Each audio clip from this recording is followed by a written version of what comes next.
Hello, Hare Krishna. My name is Jvalamukhi Dasi, and I am presenting video number 18 in the series The J Files, the video blog of my book entitled Mahaprabhu and the Destiny of the Universe, the Great Sinister Movement, the Golden Age, and the Firewalk of a Hare Krishna Kid. So this morning, I won't lie, it's been a real challenge to get to this video.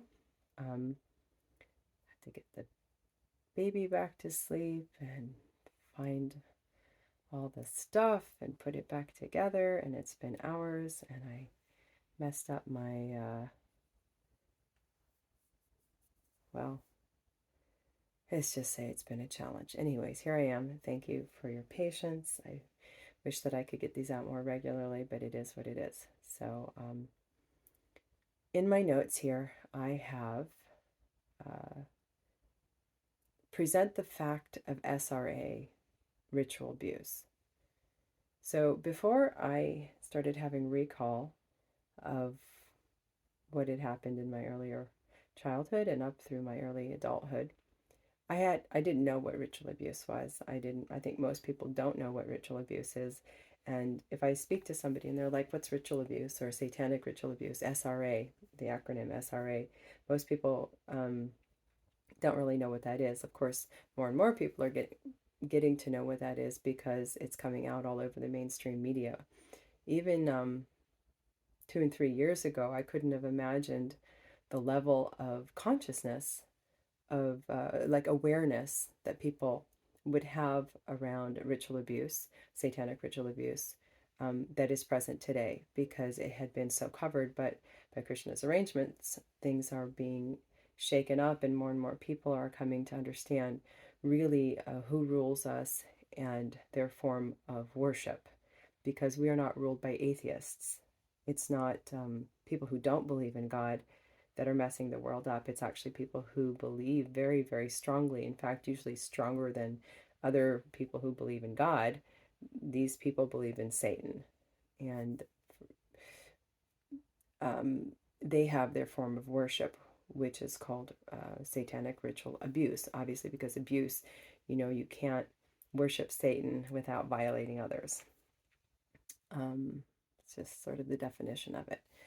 But they imagine that it's the light. They call it the illumination or the Illuminati. And it's taken many, many forms over the centuries and millennium. But essentially, demons have existed since the beginning of creation. And there's so many things that I could say about that and research it better and present you the quotes from Srila Prabhupada's books and from Srimad Bhagavatam. But just a quick overview.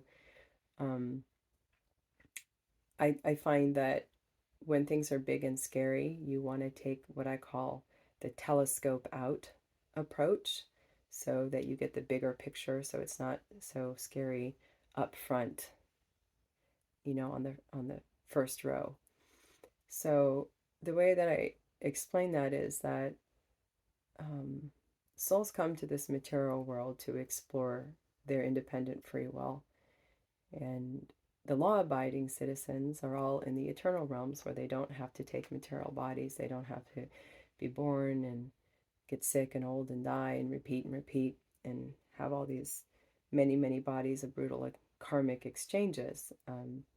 But within the category of conditioned souls who are taking multiple births here and in the process of learning, there are two main categories: the divine and the demonic. So the divine are called Sura, and the demonic are called Asura.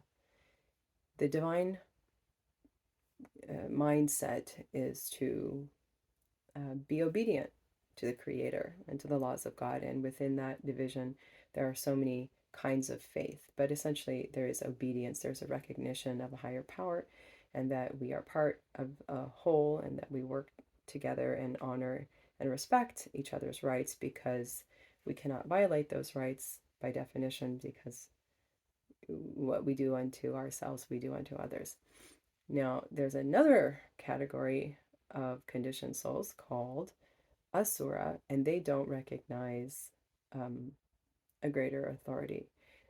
They imagine that they are one with God, and that gives them the right to do exactly as they please because they're little gods and they're little co-creators. And the way to gain more power, and that there's no person in charge, and if there is a person in charge, then he's Satan, and he's just misunderstood like they are, and that if they worship him in their imagined way, which is with unspeakable horrible things, they will gain more power, and in this way they will be happy. Of course, they never turn out happy. They just turn out more and more miserable and more power hungry and more bloodthirsty and more lusty. But that's their delusion. And their method of worship is called satanic ritual abuse. So in general, people don't like to acknowledge this because it threatens them. It makes them feel unsafe. They would like to believe what the media tells them. They would like to believe that they live in a safe world where they can trust that when somebody's looking you in the face and says they are so and so, that and they do such and such, that is the way it is. But that's not the truth. As we are finding out more and more, the institutions that we put our faith in are not at all what they seem to be. They are in fact murderous. They are plotting your demise, and more people are waking up to that. And behind that organized endeavor to take over humanity are non-human beings, and their religion is to worship the dark one, or a dark power greater than them, and their method is human sacrifice. And of course, with human sacrifice comes lots and lots of rape and pedophilia, child eating, etc., etc. And you wonder, well, if that's the case, then how do they get away with it? How come we don't know about it? Well, there's a lot of people who do know about it, and I did a whole series called "But You Have No Proof," and I went over many of these points there. But just in brief, to understand the existence of satanic ritual abuse, we have to acknowledge that there are demonic mentality souls in this world, and that hasn't changed since the beginning of time. The first demons, we understand, were born from the anus of Lord Brahma, and they immediately approached him for sex because woman hadn't been created at that point.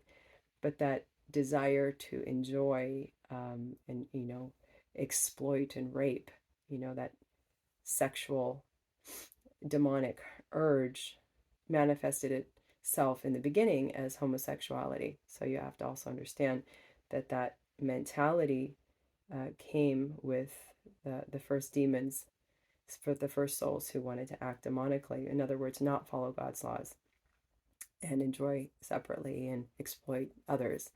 That mentality came in the beginning of time and has been there forever. So a huge foundation of satanic ritual abuse is homosexuality.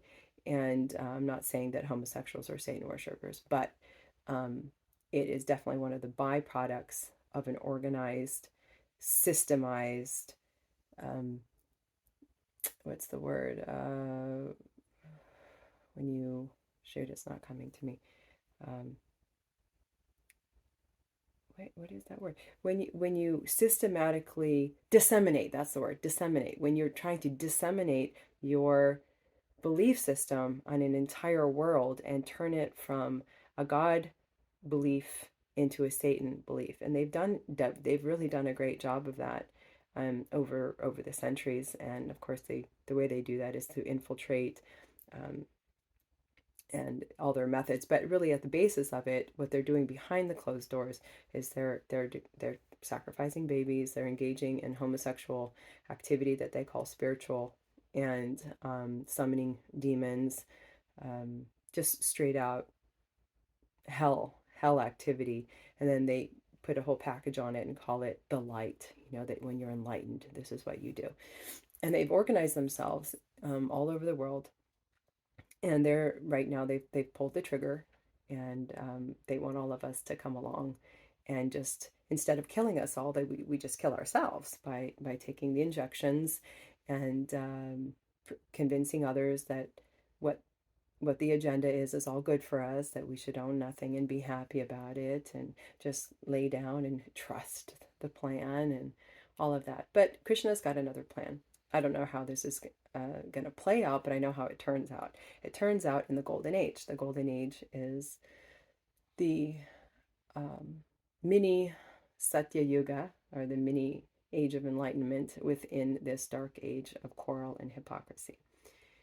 And that turns out very, very well. And we are in the opening stages of it. So right now, the separation is happening between the dark and the light, and the awake people are becoming more awake. And the sleeping people who are actually genuinely asleep are going, hey, maybe we should wake up. Of course, the people who are pretending to sleep, well, we know what's going to happen for them. So denial is a cruel master, a bad place to take shelter. So anyhow, my note says, present the fact of SRA, ritual abuse. And of course, you can look that up on the internet. Again, be careful of your search engines because most of them are controlled by the satanic cabal. So you do have to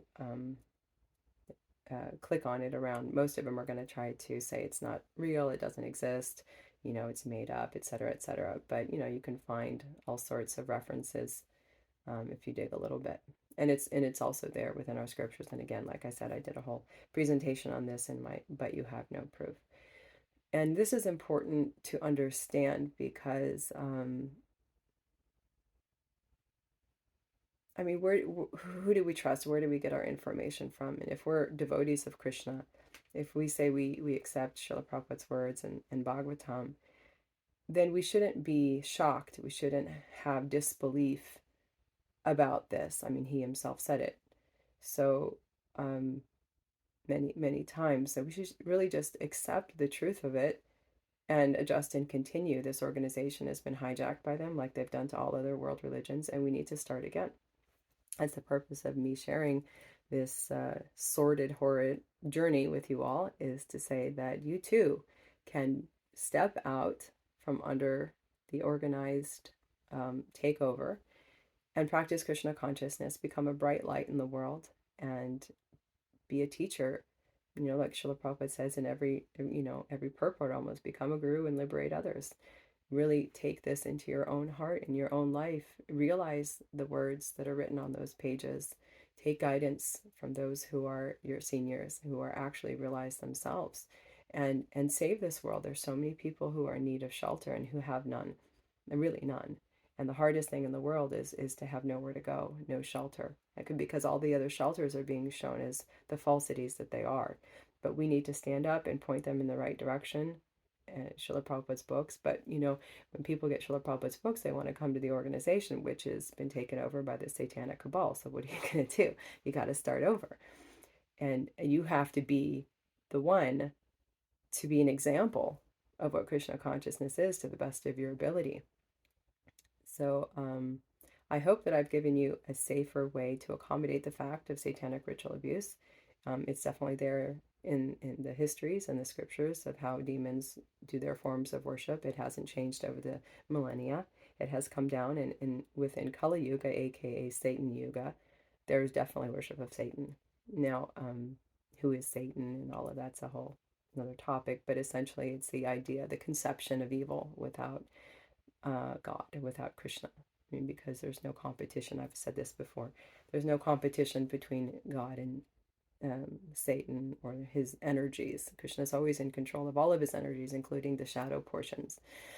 It's just those who are in complete ignorance who think that there is some competition and who try to gain favor with the deities of darkness for more exploitation in the material world. But Lord Caitanya has come here to liberate the most fallen, those in the greatest of darkness, including those people who are victims of and or perpetrators of. If they so choose, they can step out of this, reclaim their spirit soulness, reclaim their purity, reclaim their innocence, and walk away from the greatest of evil. And I have done that by Krishna's grace, by my mentor's grace, and I'm extending that invitation to any of you whose lives have been touched by this. And actually everybody's lives have been touched by this. If you ever watch any media at all, your life is touched by this. You live in the Kali Yuga, your life is touched by this.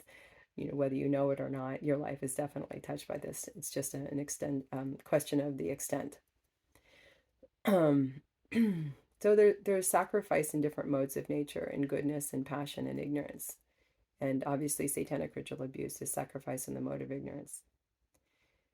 But the soul is eternal. We are not the body. The purpose of creation is compassion. And the Lord doesn't interfere with our free will. So he allows the souls who want to explore evil to explore it to their fullest extent. And he also descends as Sri Krishna Caitanya Mahaprabhu once every 8 billion or so years and invites everyone to just lay down their coverings and chant the holy names. And for those who chant the holy names in sincerity, quickly they become purified. But those who are the greatest sinners, the greatest of evil fools and ignoramuses, miss this opportunity. Not only do they basically give a finger to God and slap him in the face, they want to take everybody else to hell with them by putting on the robes of a devotee and pretending that they are saintly persons. Oh gosh, it has been such a morning trying to get this done. The alarm clock is ringing for my kids to go to school, and I probably won't be able to finish this recording. But anyways, that was an introduction to what is satanic ritual abuse, and I may have to continue later. Hare Krishna.